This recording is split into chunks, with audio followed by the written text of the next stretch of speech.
right, thank you. So welcome everybody. This is our keynote address with Chris Hadnagy, also known as Human Hacker on Twitter. I'd love to introduce him to you right now, although he really doesn't need an introduction. So Chris Hadnagy is the founder and CEO of Social Engineer LLC. In his 16 years in the industry, Chris has written the world's first social engineering framework, had the first social engineering-based podcast and newsletter, and has written 4 books on the topic of social engineering. Chris has spoken and taught social engineering around the globe, including at the Pentagon and other highly secure facilities. As the creator of the world's first SECTF, he has led the way in educating people on this serious threat. Chris works with some of the world's leaders in scientific research to understand social engineering and has even authored a book with Dr. Paul Ekman, about how nonverbal communication is used by social engineers. Chris holds his OSCP and OSWP and is the creator of the SEPP and MLSE certifications. That's quite a lot of things, and that still doesn't do justice to you. And just as a side, when I was starting out doing these social engineering projects, I just reached out to Chris on Twitter and I said, hey, I'm thinking of doing this as a course project, and he helped me develop one of my very first social engineering course projects. Which, if you remember, was the pretext with a rubber chicken, which to this day is one of our students' favorites. So thank you so much for helping me out as an educator and really helping me learn about this and how to make that connection.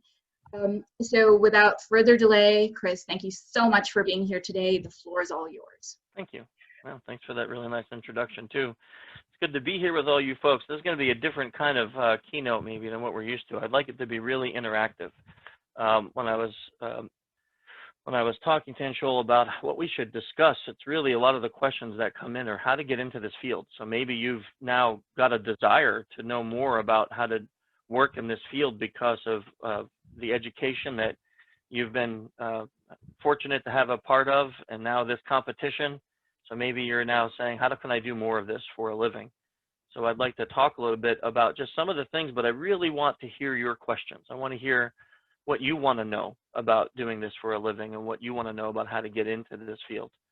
But I just wrote down a couple key things that I thought would be really important for you to know as you think about your future careers and you think about what to do in the future if this is a field that you want to get into. So first of all, this is an interesting field to be in right now, actually at any time. I've been doing this, long enough that through the last couple of recessions in this country, what I've seen with this industry is that I will not claim that we are recession proof, because that is not the case. But when bad things happen in the world, people tend to commit more crime and cyber crime, which means that people like us are needed more. So although there are some peaks and valleys when it comes to this industry, we tend to find that people who are really good at this tend to grow even when things are shrinking in many other places in the US or in the world. So that's a positive reason to really think about entering into this field. In addition, we need a lot of young people to be in this field, because eventually I want to retire. So we're going to need you folks to kind of come on in and do more. So what do you need to be a social engineer if this is your career path? And boy, if I go back like 13 years when I started this company, there was really no companies focusing solely on social engineering. There were a lot of pen testing companies. There were some red teaming companies. There was companies that did a lot of physical assessments. But there was no one that said, I'm going to just start doing social engineering. So I had to try to figure out how to make a company that focused only on human vectors, and then how we can create services and products around that. Jump forward now 12 years, and there's a lot of companies that do social engineering and focus on social engineering, which is great. That should not ever be viewed as a negative. When you see competition in a market, that means that you're doing something right and that there is a need for it. And if there wasn't a need for it, then only one person would be doing it. The fact that there's many people doing it and everyone has work doing it means that lots of companies are seeing a need. And that is the first real positive thing that you should focus on, is when companies realize that they have a need and then they start searching. We have hit a time in history where we have changed the culture of business in this country. There was a time when you mentioned phishing to someone that they looked at you like you were nuts, like you want us to pay you to send phishing emails, and now it's a service that people pay lots of money for to do. So keep that first thing in mind.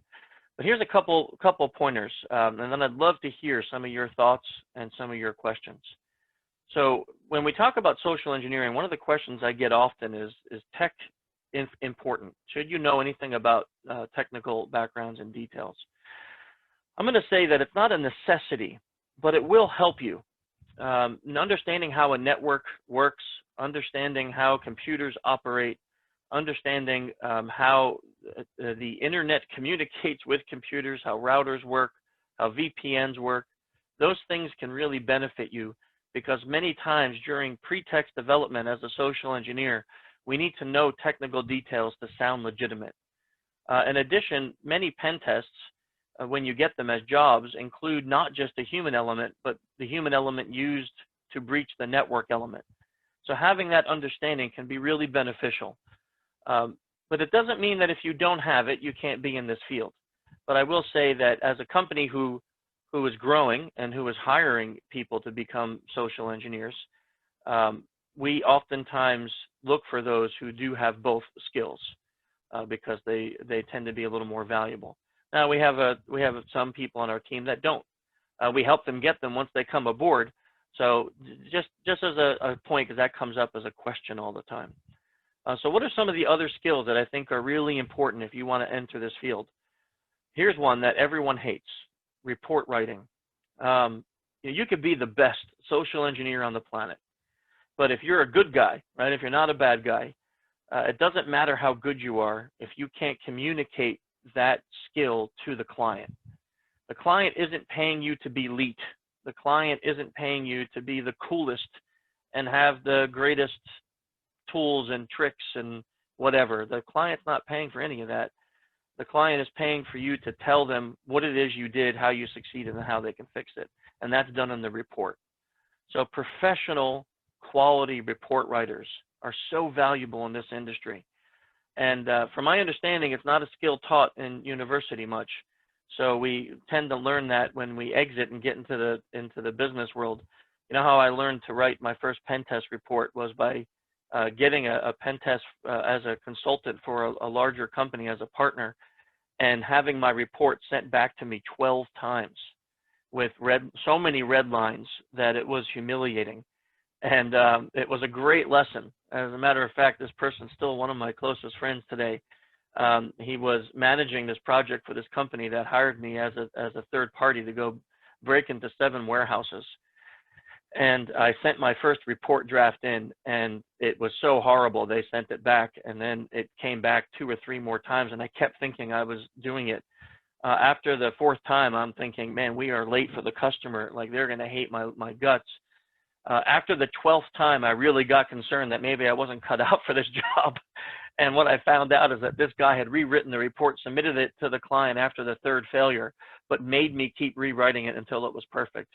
I was so angry at him. If we were present physically, we would have fought. But afterwards, I really appreciated that lesson. That was a valuable lesson for me because I never made that mistake again, and I learned the value of really quality report writing, which has stayed with me to this day. And that was maybe 14 years ago that happened. So thank you, Martin, for that lesson. Next, communication skills. This is so important in the business world. Being able to not only communicate professionally and maturely and intelligently, but being able to communicate on a level that is able to communicate with people who are not like you, people that may not communicate like you, and also being able to take criticisms and counsel when needed.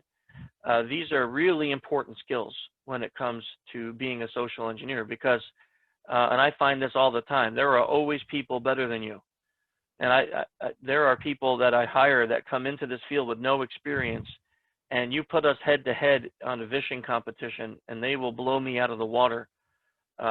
It's humbling, and you need to be able to take that advice and counsel and communicate that openly and properly. That's another skill set that is really important. And then I think one that is, this is maybe not the greatest to say while I'm talking at a university, and so let me say it, and then I'm going to give you a caveat. Don't enter into the work field thinking just because you have a degree that it should automatically earn you some high position or role or a larger salary. In this field, degrees are not, they're important, so I don't want to discredit them, okay? So education is very important, but degrees do not automatically equal a role or a job or a salary. There are some of my best people that I have working for me on my team. We're almost at 20 people now, and some of the best people I have never finished college. Now, again, that is not saying please don't take it that way. That is not saying don't get an education. I think you need it to be competitive in the market today. But the point is don't exit with a bachelor's or a master's or anything there and say, well, I deserve this now because I have that. That can really hurt you in the work field. What will earn you more is experience and proof that you can do the job and doing it well. That will get you a lot more in this field.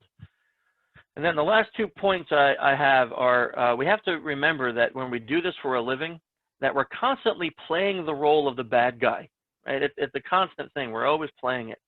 But we have to remember we're the good guy. It's fun to be evil, right? It's fun to do that, but we have to remind ourselves that that is not our job. We are dealing with human lives. When we make pretexts, we are dealing with those people. So if we threaten them, or if we come up with pretexts that could damage someone psychologically just because we want to win, if we come up with a method of doing the work that is negative or that is so malicious, because we reason, well, aren't the bad guys going to do this? So isn't it my job to test you just like the bad guys? Well, that's a really, really crappy reasoning, right? Wouldn't you hate it if you went to go, let's say, for a self-defense class, and your instructor said, you know, the bad guys are probably going to stab you. So during this class, I'm going to stab you. I'm going to do it because, you know, the bad guys are going to do it. You wouldn't like that, would you? And that wouldn't be a great class to go and attend. And he wouldn't have very many long-lasting students, would he? We can't think that way when we're in this industry, that just because the bad guys will do it, that's okay, and we're gonna go and do whatever the bad guys do. Now, that doesn't mean that we shouldn't be versed on that, because we may need to instruct our clients of the methodology that a bad guy might use. But we need to remember that that we are the good guys, and that we have to treat people with dignity and respect, and we can't use pretexts that border on the line of fraud or that border on the line of evil, because that makes us no better than the bad guys. And that really plays into my final point, which is the #1 quality that will make someone a very long-lasting employee of my company, and what I have seen as someone that will make someone an amazing social engineer, is humility. And that may sound counterintuitive to what we think, because you know, it's in the world today, I think everyone's trying for fame and fortune and things like that. So that seems counterintuitive to having humility and being humble. But humility is one quality that I've noticed in employees that last really long at my company, and that end up being the most amazing people that I learned so much from. It's that one quality that sticks out for me, where I get to see that over and over and over again, and it's taught me so much.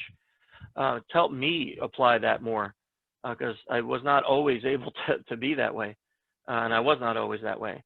So it's helped me over the years realize how important that quality is. We have a motto in our company, and the only thing, like I said, as I'm going to share, is this one screen. Where did I do with it? It was right here, and now it is not. There it is. okay, is on our framework for social engineering. We have a code of ethics, and the code of ethics is really started and outlined with our main mantra in our company, which is leave them feeling better for having met you. And when I talk about this topic, I oftentimes get people to say, how does that work? I mean, how can you hack someone and leave them feeling better for having met you? Won't there always be some potentially negative feelings? And the answer is yes, there will be. Whenever somebody falls for a phishing or vishing scam, or you break in, yeah, they're going to be a little embarrassed, right? They're not going to enjoy the falling for those things. But are there pretexts that can really damage a person? Getting on the phone and threatening to fire someone, that can damage somebody. Yelling at somebody or telling them that their family's been breached or their computer has been completely owned, telling them that you found nude pictures of them, telling them that someone in their office may have COVID and now they may be exposed to it. These things trigger strong emotional responses like fear and disgust and anger, anxiety. Those type of feelings could really create a condition where you're not able to then educate the person after succeeding. So I encourage you as you enter this field to read through this framework, to really ponder on this code of ethics, to apply it as part of your company and your life, to make it something that you really believe in and that you engage in when you come up with the things that you'll do as a professional in this field. And you'll find that you'll have clients that stay with you forever. I have one client that's with me 11 years, and that's almost unheard of in this industry, to have one client that you're with that long. I have others that are with me 7, 8 years. Almost the whole time I've been a formed company, having clients that are with me that don't leave, because they realize that although we can come in and tell them exactly what the bad guys will do, that we always try to use pretext that will not damage their people and that will leave room for education afterward. Now, I did see a couple questions. Let me just take a look here. Okay, this is a great question. What would you consider as a good report?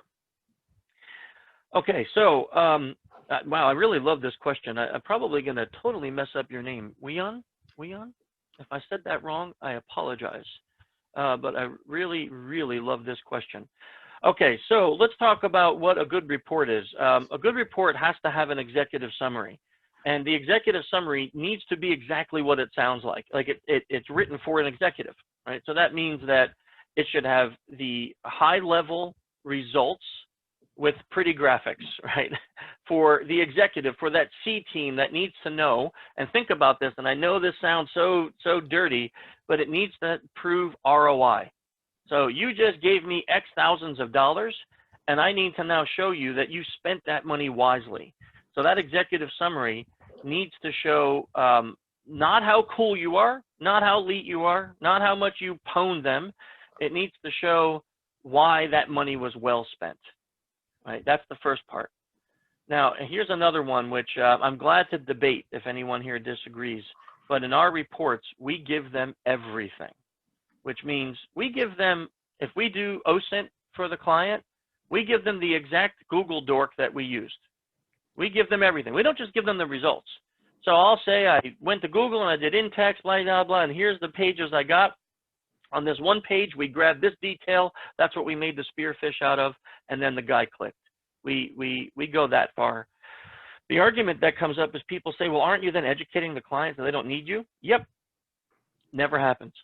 I've never had that in 11 years of running Social Engineer LLC. I've never had a client that came back to me that said, well, that report was so good, we don't need you anymore. They usually look at that and go, holy crap, this guy really knows his stuff. We want him next time.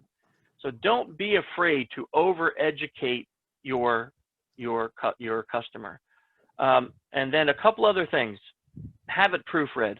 Grammar and spelling are really important. It makes the professionalism of the report. I will tell you things that I personally hate. If you get to a web page, like let's say LinkedIn, and you copy that whole LinkedIn page and paste it in the report, I'm sending that report back to you if you work for me and saying, fix this crap. Nobody needs a copy paste of it, right? So if you pulled something off of a LinkedIn page, you can simply say, I use this Google Doc, it brought me to your LinkedIn page. On that LinkedIn page, I grabbed this text, and you just put the text that was useful to you that made the spearfish or that made the phishing call successful. And they don't need to see the whole page as a copy paste. We don't need to send them a 400-page report. If you're doing SE teaming, what I call SE teaming, which is different than red teaming, or you're doing red teaming, you want to make sure you have good, clear pictures of vulnerability, right? So vulnerability, so that doesn't mean that you are just taking pictures of you breaking in the building. You want to take pictures of the computer that was unlocked, or the door that was left unlocked, or the server room that had the door wedge in it. You want to take pictures of those things because that proves why there was vulnerability. And I'm going to add one point to this that's back, not on the reporting. I'm still going to answer more of your question. When you take those pictures, for the love of all that's holy, do not live tweet it. I cannot tell you how many times I see people in this industry doing that. It is the most freaking awful thing you can do. So imagine this scenario. You're sitting in the doctor's office. You come in for a routine checkup. And the doc comes in, he checks you out, and he goes, I'll be right back. And he steps out of the office. So you pick up your phone, and you're just scrolling through things while you're waiting for the doc, and you open Twitter, and you see on your, because you follow your doctor on Twitter, that your doctor tweets, I can't believe this fat pig sitting in my office. This guy needs a diet. You know how I would feel? I'd get up and walk out of that office, even though it's true. I'd be like, what the heck? This guy's terrible. Now, he didn't say my name. He didn't tweet my handle, but he said it, and I know he's talking about me. And that's all I need because I'm his client, and he just disrespected me even though the world doesn't know it. So, yeah, maybe you didn't say, oh, I'm over here at, you know, bank of this, breaking in, but you still live tweeted a vulnerability for your client. And when you do it, your client knows. And if they're following you, they feel the embarrassment. It's awful. Don't do it. There's so many people doing it in this industry. Don't think it's funny. Don't follow their example. It's a terrible thing, and you will tick your clients off. Somebody in the company, if you work for large companies, will get mad, and you will lose face. So I know it's funny and it's cool. We all want to share those stories. Do them after the fact. You could share them months later with permission, and you can use them in blogs or something like that without naming names. But you know, tweeting things like that can really hurt you. Okay, so final thing on the report, you know, you have your executive summary, you have it proofread, good spelling and grammar, you've given them all the details, and then the final piece is mitigation. And this is maybe the hardest part out of all of it, because the report needs to give them some content about what it is they need to do to go forward, right? So you have these problems, so now here's how you fix them. And this is a great place to not hardcore sell, but to sell other services you may offer. But if you don't offer them, it doesn't mean don't tell them, right? So let's say you don't, like we don't do, if we found a big giant network vulnerability, we don't fix network holes. So, but we'll still tell them, right? We'll still say you need someone to come in and help you patch these problems in your network. You know, you need to go patch these servers. You need to do that. Well, still, you need to give them the mitigation steps they need to take, because your hope is that they're going to rehire you to come do that test to prove that the mitigation was followed. Okay, so that is a quality report. Hopefully that answers your question. So if not, ask again and we can I can clarify some more. Let me take a look at that. That was fantastic, Chris. Thank you. Thank you. Thank you. We have the next question. What motivated you to take the leap into the social engineering field? I love this. This is going to be like popcorn time. That's a great question. Okay, so I was the operations manager and trainer for offensive security. And it was an amazing job. Oh my gosh, if you haven't taken any of their classes, they have some of the best pen testing classes in the world. It was truly a wonderful experience. And when we would do pen tests, I always found myself being the SE guy. So, you know, although I helped Maddie write a couple exploits, by helped, it means I did all the grunt work because I'm really bad at it. So, and the brains behind everything was always Maddie. So I was just good at writing phishing emails and picking up the phone and making the call, but I didn't know how it worked. And that bothered me as a hacker, you know, in my heart. I would make a phone call, ask someone for a password, they would give it to me, we would all rejoice and be like, yes, that win, but I didn't know why. Why did he give me the password? So I started reading all these books on psychology and body language and nonverbals and persuasion and influence. And then I would say, okay, next time I make this call, I'm going to try this method. And I would try it, and then it would work, but then I would catalog it. And you should see my shelf full of books just with tabs in them and stuff. And I would say, oh, that one worked.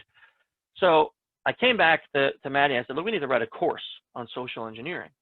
And he said, well, if you want to write a course, you need a framework, because no course should be written without a framework, because all of his courses for OffSec all had frameworks.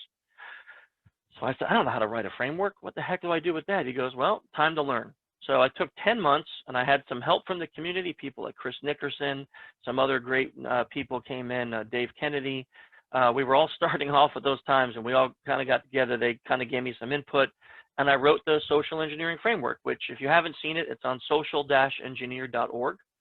You can check that out. You click on the framework button, and it still lives there. Of course, we've updated it because this was about 13 years ago. I put the framework on the web after 10 months. It took us 10 months to create it. And that was so much work. I'm like, whew, I need to take a break before I write this class. And it kind of blew up. And I didn't expect that, right? It was, people were going to it. They were really enjoying it. They were using it. I had massive companies using it. I had big companies calling me and asking if they could have permission to take it and bring it internal to frame out their SE services. So I was like, of course, yes, it was free. It was out there. It was to be used. And then I got a call from Kevin Mitnick's publisher, and they asked me to write a book, which was my very first book, Social Engineering, Art of Human Hacking. And if you haven't read it, don't read it. I mean it. I really mean it. Don't read that book. It's awful. It is full of errors, and it's like 12 years old now or 11 years old. Yeah, just don't read it. You'll understand in a minute. But that book was the first book ever written that wasn't stories of social engineering. That was actually a how-to, like how to do it. And all I did was take my framework that took me 10 months, and I broke it down, and I wrote chapters on some of the greatest researchers in the world and how those things can apply to influencing a person. That book came out. I was still working with OffSec, and I started getting calls left and right. Can you come and consult? Can we hire you? I had job offers left and right. It felt really good. But then I came home one day and I said to my wife, hey, I want to start a company that does social engineering only. And she said, okay, that's cool. How many people do it in the world, and how much money do they make? And I said, well, right now nobody does it, so I can't tell you how much money they make. And she said, wait, you want to leave your really good job that you have to start a company that has no history and no one's doing it, and we don't know if we'll succeed? And I said, yeah, that's about it. She's like, I have a couple days to think about it. And she did. And because at the time we had my daughter, and my wife had always worked, and she had asked to stay home and take care of my daughter. She didn't want to work out of the house anymore. So we had made this a family decision. So a couple of days later, she came back and she said, let's try it. And dear God, if you find a wife like that, that's amazing, right? She let me take this giant risk 11.5 years ago. We started this company, and it's been the best decision that we ever made as a family. And now, yeah, here we are. So there's the story with all the detail. That's awesome. I love story time. Yeah. We have another, I think, interesting question. Humbleness is usually quite an abstract concept. What are concrete steps that you have learned from other people about becoming humble and remaining humble? Man, whew. Anonymous. I'm just going to call you Anonymous. I would hug you if you were here. That's a wonderful question. So I'm going to ask you to do something with me. I'm going to ask you to do an exercise. I want you to think about somebody in your life that you would consider truly humble. If you said yourself, you're doing the exercise wrong. So think of someone in your life that you consider humble. And now I want you to think about the emotions you feel when you're with them. So when you hang out with that person, whether it's in person, virtually, having a conversation, how does that person make you feel? I'm going to give you a second to think about that. When I do this with students, some of the answers I get are validated, powerful, loved, warm, cozy, fuzzy, loved. I've gotten some amazing adjectives to describe how people feel. Now, no one has ever said angry, weak, pathetic when I ask this. So oftentimes I follow that up with asking, then all those things you said would make that person one of the most powerful people in your life. Because when you're with them, they make you feel amazing. And they have this amazing power to motivate you. And yet, we're oftentimes taught that humbleness and meekness is weakness.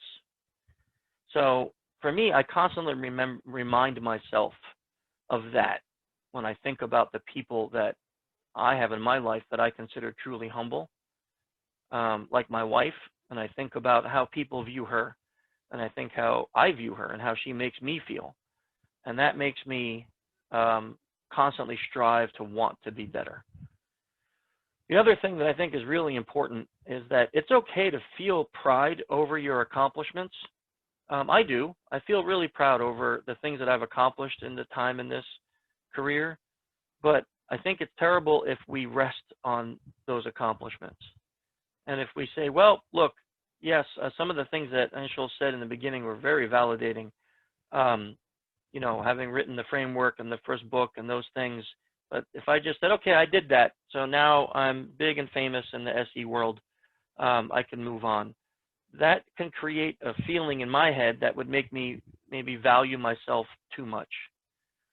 And then finally, because it is an abstract concept, so you're right about that, I think one of the things that is so important to remind ourselves of always is that just because I may think I'm right, or maybe I really am right, doesn't mean that I need to convince everyone in the world of that. There's this concept called ego suspension. And suspending your ego doesn't mean, it's not defined as, I allow you to have your feelings. That's not ego suspending, is it? Because that sounds very arrogant. I allow you to have your feelings. That's not it. Ego suspending is, I'm going to try to understand your feelings without the meaning of converting you to my viewpoint. I'm just going to try to understand them. I still may not agree at the end.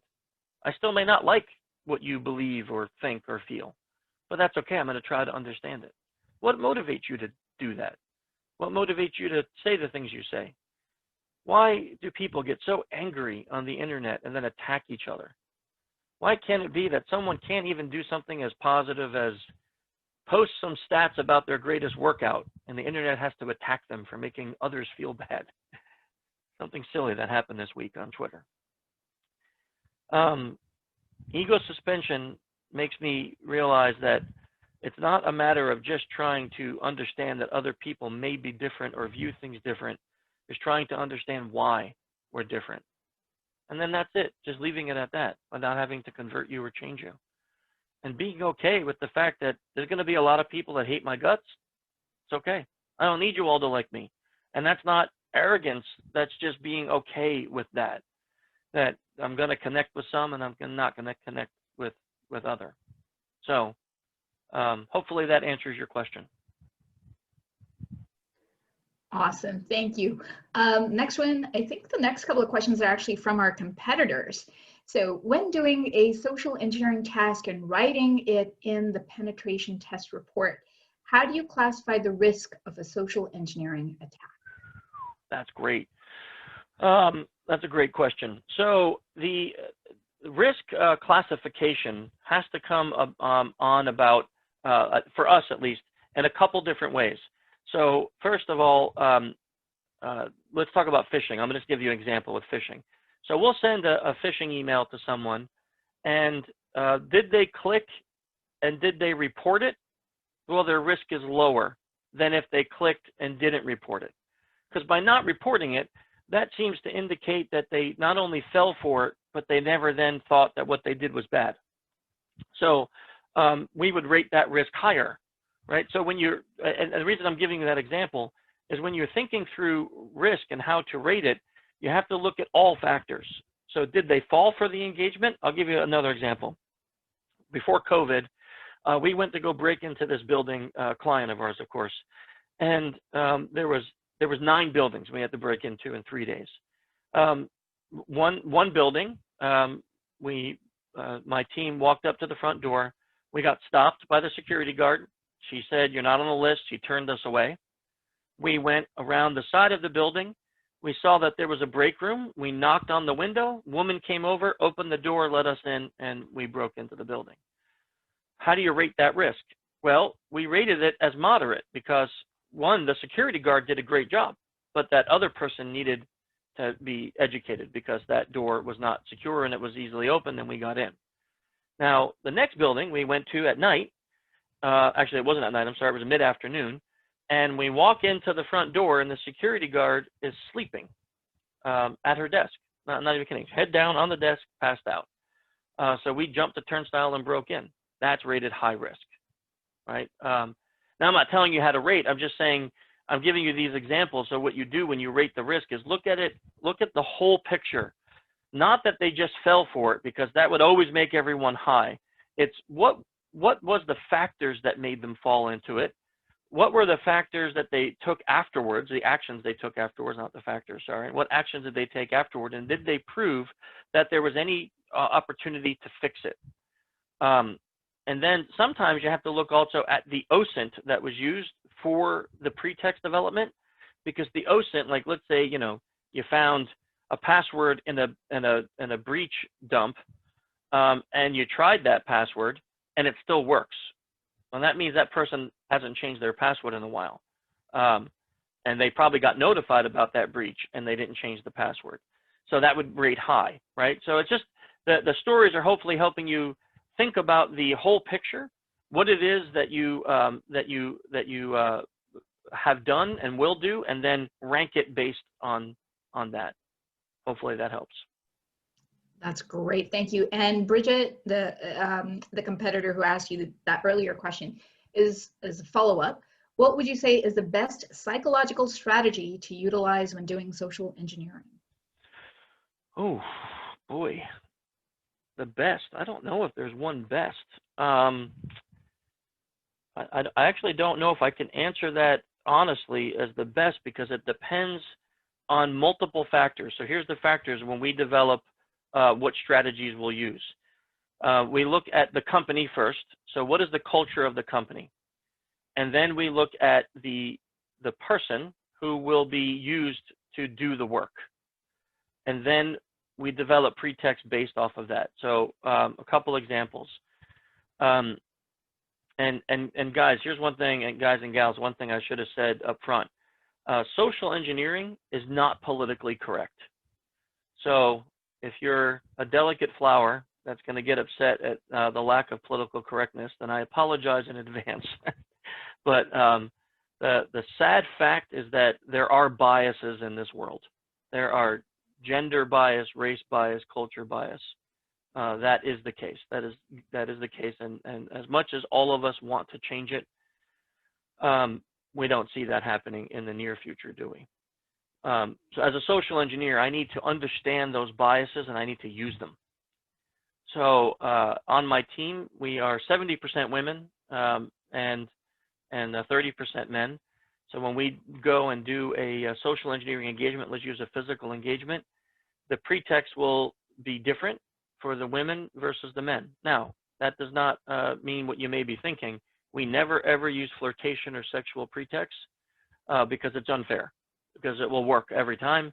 And where do you educate, right? So, but still, with that being said, there's still a difference.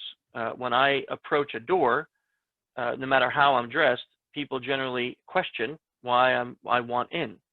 When Maxie, who's one of my lead SEs, approaches the door and she is tall and blonde and beautiful, everyone holds the door open for her. She's let in without even being asked. It's crazy. I've seen it with my own 2 eyes.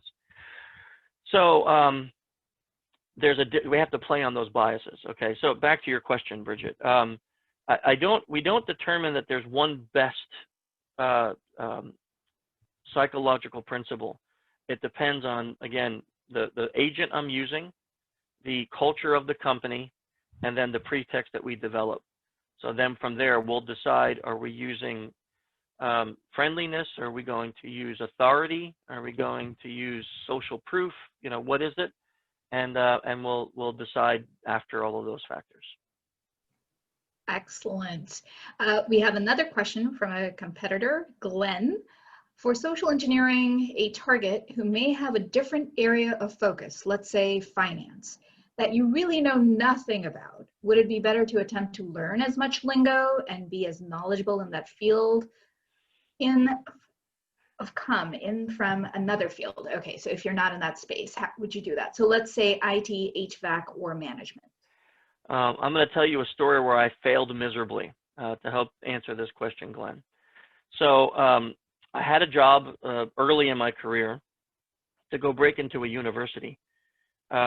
University hired us, and they wanted us to get, it was a very big university. They wanted us to get to the server room.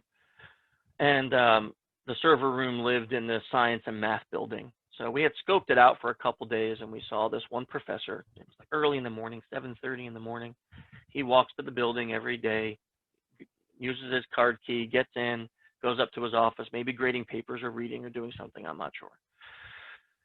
So we said that's the pretext. So we OSINTed this guy, and we found that he had written a paper on quantum physics. I am as dumb as they come. I don't know anything about quantum physics. I can barely spell quantum or physics.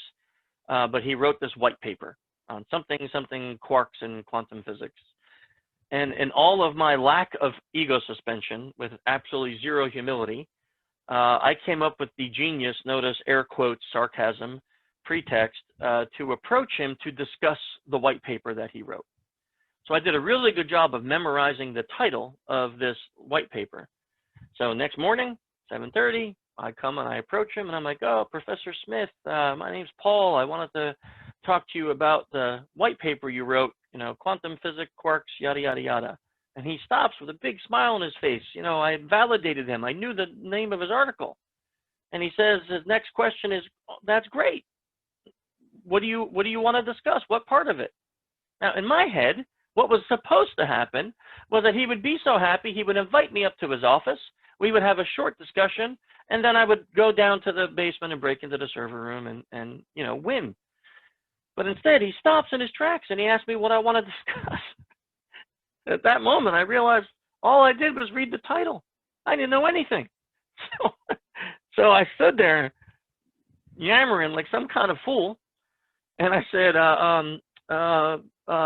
doing this, and then I, like red-faced as can be, I said, you know, what made you write that paper? And he got really disappointed, and he said, you know, why don't you come back when you read the paper, son? So afterwards, of course, we reflected on my giant failure. What would have been better is for me to say to him, hey, sir, I want to take your class next semester. One of my friends told me it's really hard. Do you have any recommended reading that I can take for your class so I can be prepared? And that might have merited a longer conversation where he would have invited me to his office to write things down. Now, why am I telling you this story? I want to remember the full question. Is it still there, or you are removing them before I? Oh, yeah, no, I can. No, that's fine. That's fine. No, I see it under answered. That's fine. Yeah. Okay. Let me get back to it, Glenn, right? Yeah. Okay, so would it be better to attempt? So that story, the purpose of it is to tell you that unless the knowledge is easy enough to assimilate, my advice is to always apply ego suspension and come from an area where you have knowledgeable, or come from an area where you're asking for help. So if I know nothing about finance, let's use your example and your question. If I know nothing about finance and I need to call a person in finance, I may do something like, hey, you know, this is Paul from IT. I don't know how this happened, but in my inbox, I got this invoice, you know, this weird invoice, and I don't even know what they do. I don't know anything about finance. What am I supposed to do with this? How do I handle this? Should I submit this? Do I email it to you guys? What do I do? And then I may go and try to get their name and email address or phone number to try to, you know, get this over to the right department. But I would normally try to come in from a place where lack of knowledge is okay, because people love to feel validated. They love to feel smarter than you. They love to feel like they're helping. So if I can provide all of that in one pretext, I will generally do that. If not, I'll usually come from a place where I do have knowledge, like IT. Excellent, thank you. Next question, also from a competitor, Greg. In terms of scope of engagements, SE red teaming and SE employee education and all the rest, what do you see the industry trending towards? Are they going more full scope? Are they leaning more on education programs? What are you seeing in the industry? Yeah, that's a phenomenal question too. All of these are great. I'm going to give you a little bit of trend data, and then I'll give you some forecast. So, like I mentioned in my little intro, if we go back 5, 6, 7 years, we were rarely seeing anyone taking on like big phishing, things like that.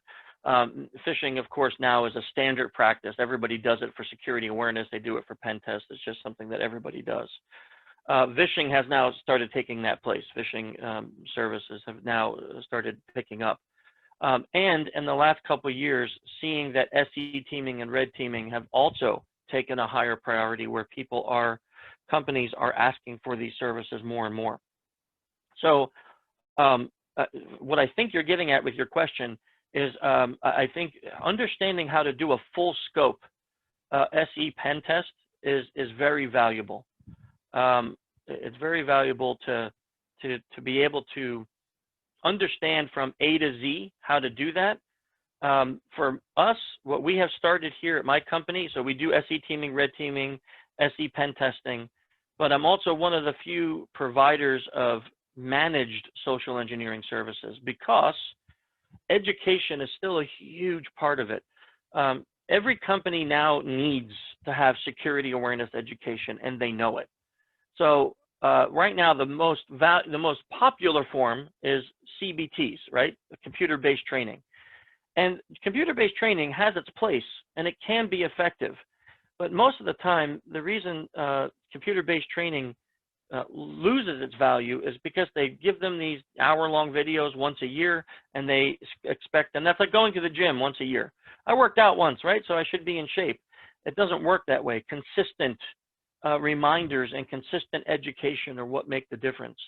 So we find that when education is consistent, it works better. So I see in the future a need for more social engineering managed services that lead to security awareness education. And I do see a larger quantity of SE/red teaming being used by even average standard sized companies, not just the super large military types. Excellent, thank you. We have a question from Sebastian. Are there common risk frameworks in SE, pen testing, and so on? For example, there is one in life sciences that uses probability, severity, and visibility. I'm going to be honest with you, I don't know the answer to this question.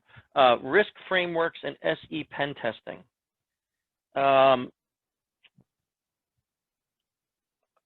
Yeah, you know what? I feel like I need to get the answer to this question and come back to you. I don't want to make something up on the fly.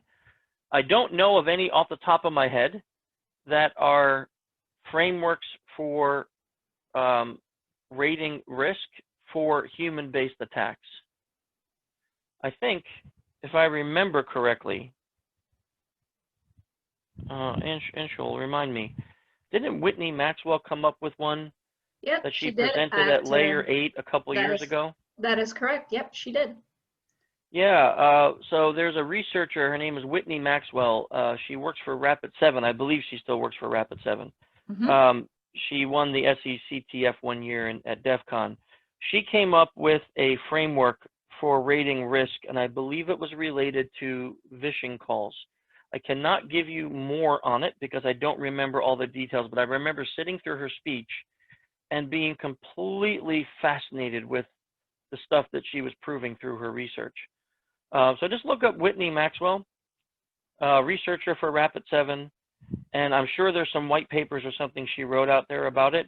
But besides that one, I have not come across any frameworks that rate risk for human-based attacks outside of the insurance industry, which I wouldn't use those. So sorry I don't have a better answer.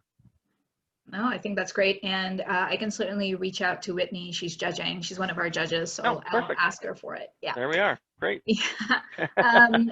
question by, oh goodness, my turn to ruin names. Waija, who's also our competitor. Where do you see social engineering in the future, along with COVID transition people into a more remote workforce? Yeah, so every attack now, right? We're seeing all these breaches, all social engineering. So where do I see it? We need more people in this field. We need more people in this field doing it right. The bad guys are transitioning to higher quality emails for phish, higher quality calls, more in-depth, multi-vectored attacks. They are stepping their game up. We need to do the same. So where I see it in the future is we're always going to need network pen testers, always, but I see there's going to be a larger need for good social engineers in the workforce, and I think it's going to continue to grow as the most growing, as the biggest vector that we have. So yeah, I think that's the future. All right, great. Next question, also from a competitor, Johnny. What is the best approach for hard targets? That is, I need to target someone in IT that is more aware of social engineering, therefore more sensitive to it. This is going to sound like I'm going against my advice before Johnny, but it's not. I'm gonna tell you the secret, and then I'm gonna tell you how to use it while still applying the framework of the code of ethics. You have to get involved in their emotionally triggering them. You have to. Someone who is very aware of social engineering is still susceptible to human-based attack because we all have emotions. We're all humans. So that means you have to dig a little deeper in their OSINT, and you have to find the thing that will seem realistic to them, and that will seem so real to them that they will shut down their logic and thought centers. So the caveat, the thing is that I want to make sure that we make clear with the code of ethics, that doesn't mean you go out there and find their, preteen daughter's name and then say you're going to kidnap her. That's not what I'm talking about. It doesn't mean that you go and look for their nude pictures and then blackmail them with it. What that means is you find out maybe where their kids go to school, and there's a notice that they have to click on from the school, or you find out some club they're a part of and there's a due to it, or you find out that they love public speaking and you invite them for a speech and they need to go to this link to get details on it. You find out what motivates them. You find out their favorite restaurant, their favorite vacation place, and you use those emotions to trigger a response that you want. If you come at it from a business level with someone who's very aware, they probably will be critically thinking in that business sense. Now, one last thing I'll say about that is just make sure that you have the freedom to do that as part of your client work. So our SOWs and contracts or MSAs, make sure we outline that we are allowed to use personalized emotional pretexts because you don't want someone you don't want someone getting shocked or, hurting them or anything like that.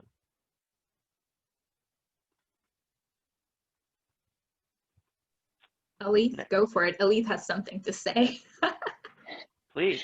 Hi, Chris. I just wanted to say I'm enjoying this immensely, and I think that we probably should have titled this segment Grilling with Chris. Maybe we should address the rest of the questions as rapid fire. No, if I can stay a little later if you want to answer. There's three or four more here, and there's others coming in. Yep. So we're gonna take I guess it's Lara's question. For people without social engineering experience, are they generally hireable into an SE role? And what factors would be the most convincing reasons to hire them? Drive, computer science background, communications background, or things entirely different? And I'm going to tack on the anonymous attendees question. Given that your top 3 social engineers are predominantly women, do women tend to make better social engineers because they tend to listen better than men? I'm going to answer those separately because they have 2 distinct answers. So Laura, first, my team. Let me give you a little background. I have a guy who was a carpet installer for most of his life. I have a woman who was a ASL, American Sign Language interpreter. I have a young man who was a tech support phone rep. I have a young man who was a AC and stove installer. I have an engineer. I have an underwater submarine, robotic submarine operator. Not kidding. None of those skills are the reasons I hired them. But when we were looking for somebody, it was those things I mentioned. How did they communicate during the interview? What kind of cultural vibe did they give? Would they fit with my team? How did they make us feel during the interview? Did they come prepared? Did they speak intelligently, communicate effectively? And then when they came aboard, did they do the hard grunt work just as good as they're going to do all the fun stuff? Those things were more important to me. And their ego was a big thing. Coming in, did they show a willingness to learn? Did they show ego suspension? Then for those who I hired that were very skilled in this industry, like I have a few of them, a couple of those that are very skilled, when they came in, did they show ego suspension? What were when I asked for the greatest pretexts that they used, did they give me pretexts that I felt were going to damage the person? When we talked about their greatest failures, what did they learn from their greatest failures? Those things helped me to really see what kind of person they will be. And I've got to admit, I've adjusted my hiring processes in the last 5 years because I've made some significant failures in that. And this is like the topic for a whole nother talk. I've made significant failures in hiring people because of, I don't want to get into it. I've made some significant failures in hiring the wrong person and then keeping them for too long, and it's damaged my company a few times. So we've changed our processes, and Ryan, my COO, has helped me do that. And now we focus more on those things I brought up, like their ego and their communication, their drive, more than I do anything else. But with that said, sometimes we have a specific need, like I need a pen tester. It's much easier for me to hire a pen tester that has SE experience than it is to take someone in my team and get them the OSCP, which we do that. We offer that for all of our employees. But I need someone who can do it now, right? So I hire someone like that. Now, there was a question on the humility guy, but we cleared it. But okay, this one about the three top soldiers, predominantly women. Are your top 3 women? Let me think about this. No, my top 3 are not women. I have, in my top 3, it's 1 woman and, no, 2 women and one male. As in my top 3, if I had to rate them. Do they make better SEs because they tend to listen? Well, I have some great listeners as men on my team, but I'll tell you what women do naturally really, really well, which is they suspend their ego. They suspend their ego way better than men do off the bat. And that quality will excel them in this field like just unbelievably well, really will. I mean, that quality takes them so far. I've also had women that don't suspend their ego. I've had that happen. So, but it's not common. Most of the time, women are so much better at that than we are. It takes us a while, if we can make the change, to get that through our thick skulls.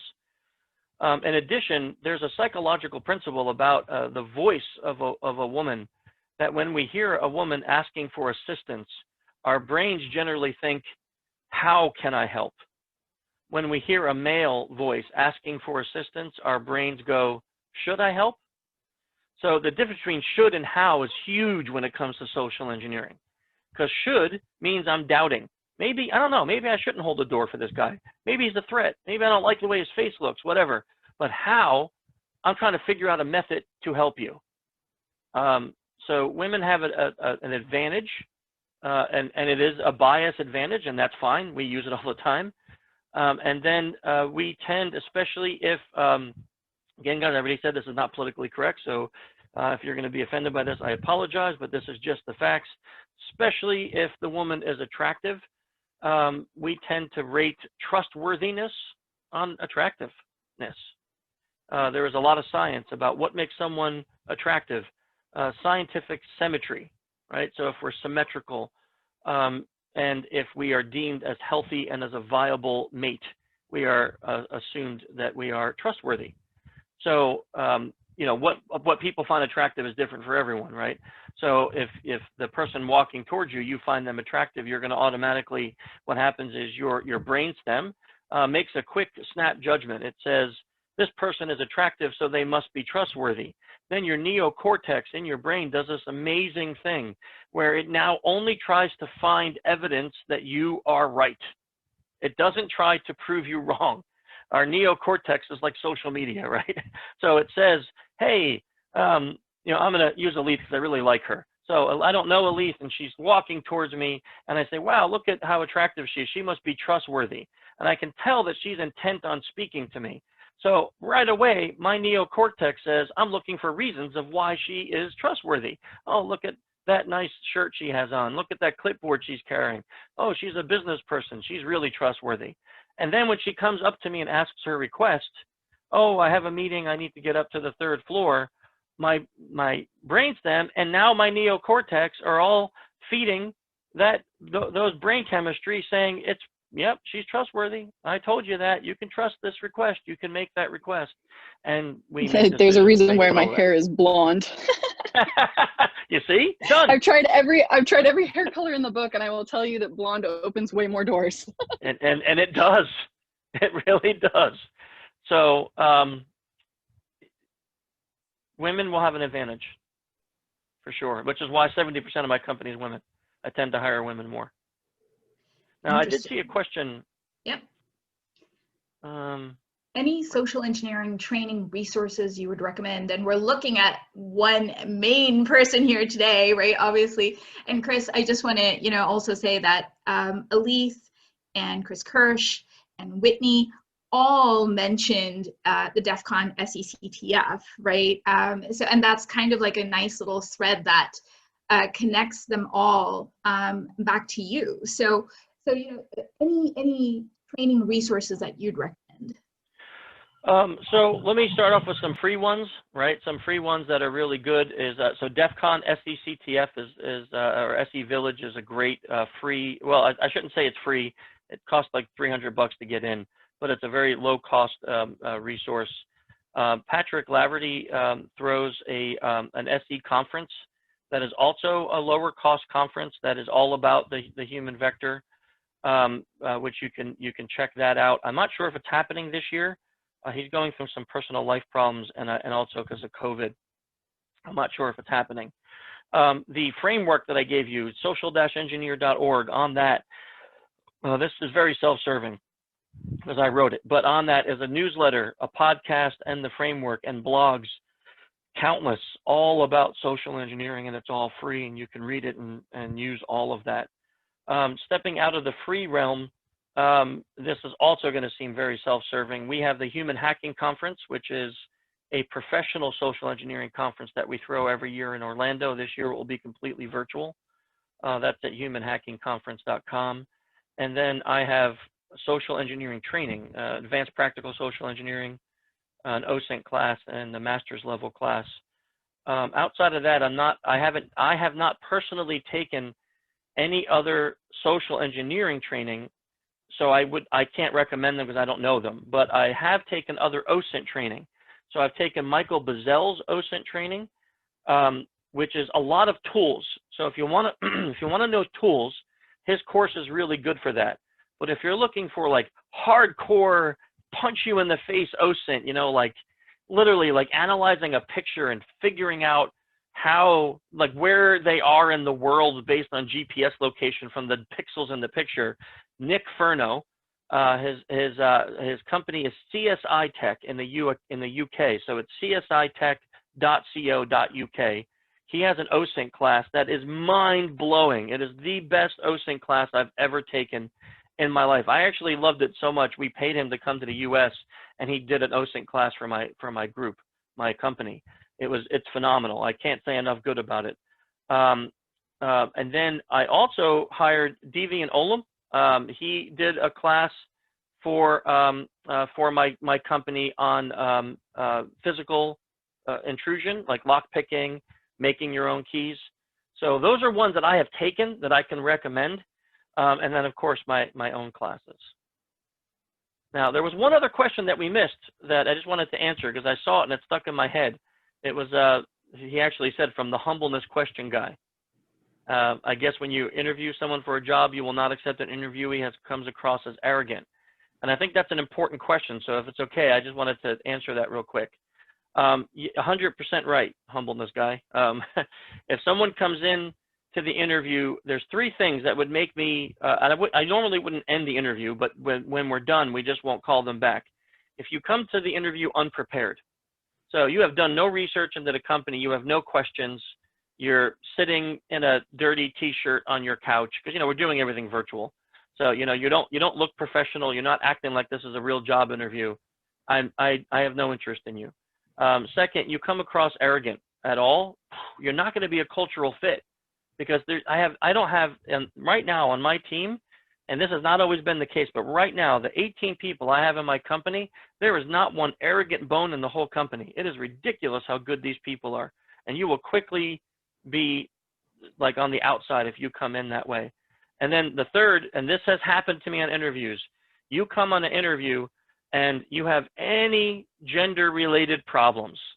Like when I introduce you to our project leader and she's a young woman, and if I have any indication that you cannot take advice, counsel from a woman who may be younger than you, there is just absolutely no way, because most of my project leaders and team leaders are women in my company. So we just don't have time for it. It's not a cultural fit. So those three things would exclude somebody from being able to work for me. And we had one more question that was addressed to me and Rachel. We will try our best. Maybe it won't happen today in terms of posting these resources, but maybe in another couple of days, we will try our best to do that for you. So with that, oof, you got some great questions, Yeah, Chris. they were amazing. I know. And so our judges are excited to engage with them. We're going to actually start the hands-on component at 2 p.m. Eastern. So thank you, Chris. And this was certainly lovely. As always, it's lovely to have you. And it was great. I learned a lot. I learn a lot every time you and I have a chat. So thank you so much. And I'm sure all the attendees really benefited from your talk. Thank you. Yeah, I wish you all the best in your futures as you get to graduate and you come out of school. Don't forget to ping me, Human Hacker on Twitter. I always love conversation. Oh, and you know one thing I did, Angela, I should give you, we have a social engineering Slack channel now. Ah, okay. We started it a few weeks ago, and there's several hundred people in there talking about social engineering all day, every day. So I should give you the address to that, because if they would like to join, there's so many, there's pre-texting discussions, phishing, vishing, red teaming, SE teaming, there's all sorts of discussions happening. That sounds great. Yeah, we could definitely post that out. Yeah. All right. Thank you, everyone. And for the competing teams, good luck. You make sure you read your instructions so you know what time you are slated to engage with